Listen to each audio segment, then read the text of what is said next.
बिस्मिल्लाहिर्रहमानिर्रहीम। अस्सलाम वालेकुम। कैसे हैं आप? उम्मीद है कि आप बिल्कुल ठीक होंगे। अल्लाह से दुआ है कि वो आपके खानों में और रिज़्क़ में बरकत दे। तो आज मैं हाज़िर हूँ आपके लिए एक बहुत ही मज़ेदार रेसिपी लेकर। ये बहुत ही टेस्टी और ज़ायकेदार रेसिपी है। तो आज मैं आपको बता रही हूँ चटपटा और मज़ेदार वेजिटेबल पकौड़ा बनाने का तरीका। तो आइए शुरू करते हैं अपनी रेसिपीज़। लेकिन इससे पहले आप लोगों से दरख्वास्त है कि मेरे चैनल को सब्सक्राइब ज़रूर कर लें ताकि हर वीडियो आप तक पहुंचती रहे। तो अब चलते हैं हम अपने रेसिपीज़ की तरफ। इसके लिए हमें जिन चीज़ों की ज़रूरत है वो है आलू 1 अदद, इनका छिलका उतार कर इनको लंबाई में काट लें। बंद गोभी 1 कप, इनको भी लंबाई में काट लें। प्याज एक मीडियम साइज़ का, इसको भी लंबाई में काट लें। गाजर एक दरमियाने साइज़ की, इसको बड़ा बड़ा कद्दूकश कर लें या बारीक काट लें। शिमला मिर्च 1 अदद, इसको काट लें। 4 से 5 हरी मिर्च कटी हुई और साथ में लीमू, इसको काट कर इसका आधा हिस्सा इस्तेमाल करें। अब हम सारी सब्जियां एक बाउल में डालते हैं। साथ आपसे रिक्वेस्ट है कि वीडियो को आखिर तक देखें ताकि आपको पूरी मालूमात हासिल हो सके। सारी सब्जियों को हम बाउल में डालने के बाद अब हम इन पर लेमन निचोड़ते हैं। लेमन को डालने के बाद अब हम इसमें आधी गट्ठी हरा धनिया कटा हुआ और आधी गट्ठी पुदीना कटा हुआ शामिल करते हैं। इसके बाद हम इसमें नमक हस्बे ज़ायक़ा या 1 से 1.5 चम्मच शामिल करते हैं।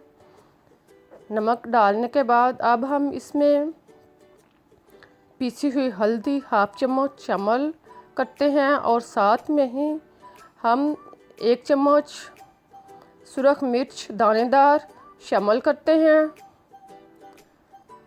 सुरख मिर्च डालने के बाद अब 1 चम्मच ज़ीरा साबुत डालें और इसके बाद 1 से 1.5 चम्मच खुश्क धनिया, इसको हाथ पर रख कर मिसल लें और फिर शामिल करें। और साथ में 1 से 2 चम्मच कसूरी मेथी, इसको भी हाथ पर रख कर मिसल लें और फिर शामिल करें। अब इसमें 1 चम्मच चाट मसाला शामिल करें और इसके बाद इसमें 2 कप बेसन डालें।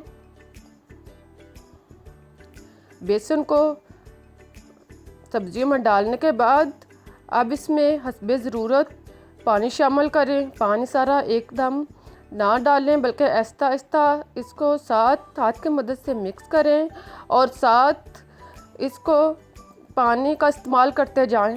ज़रूरत के मुताबिक पानी का इस्तेमाल करें और अगर आप ज़रूरत महसूस करें तो आप बेसन और भी शामिल कर सकते हैं।